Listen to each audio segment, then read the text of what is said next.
Just to provide a bit of context as to who the ECCU Bankers Association is, we are an umbrella body representing all the banking associations in each of the 8 countries of our currency union. And likewise, we have membership of almost all the licensed financial institutions in the ECCU. And like the Eastern Caribbean Central Bank, we are also committed to continuing to improve the access to financial services and access to quality financial services across the currency union. As a matter of fact, we have continued to collaborate with the central bank to improve access to financial services. Many people are not aware of the clearinghouse, automated clearinghouse for processing checks, and the central processing of credit card payment transactions, all of which were collaborative efforts between the banks in the ECCU and the central bank. So this is our first effort, however, that is directly customer-facing to impact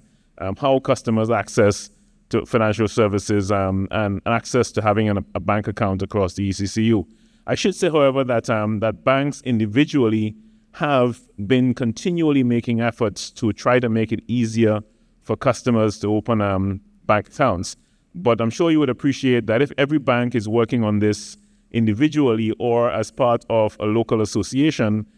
they are interpreting legislation and saying, okay, how far can we go and what exactly can we do and how do we put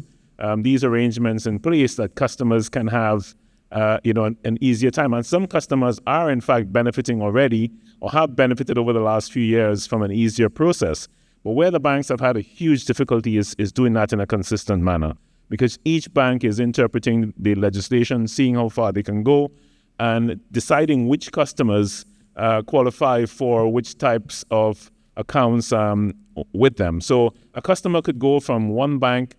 to the next, same customer, and have an entirely different experience where one bank might ask him for one piece of identification and proof of address, and he goes to another bank and they ask him for 2 pieces of identification and 2 pieces of 2 address confirmations and a job letter before he can open a bank account. So very difficult for the banks themselves or the local associations to provide a real consistent approach that says, okay, how do we identify that 14% of customers who are having difficulty accessing financial services, and how do we create a consistent process where, regardless of where they go to, which bank or licensed financial institution they go to in the currency union, they know they can have access to a first step account that gives them an entry point into the financial system and financial inclusion. So we have been very happy to partner with the central bank over, I think, the last about 18 months working, and it's taken a lot of work to get all the banks on the same page to understand exactly what we can do and where the central bank needed to provide help to the financial institutions where we had differences, for example, between local legislation in country as against overarching legislation that affects all the territories consistently. And we worked assiduously over the last 18 months to deal with all of those issues and to come up with a framework where we could create this first step account, which is going to make it easy for every single citizen in the ECCU, except bad actors, as the governor said, to have access to financial services and can start from there and then move on to more access to credit, to wealth creation, as they understand the way the financial services work and how it can benefit them. So we are really, really pleased to be here today to announce that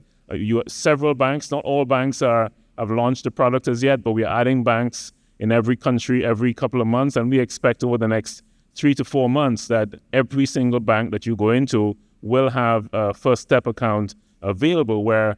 citizens of the ECCU in any country can open accounts on the same basis that you can in with any other bank across the ECCU.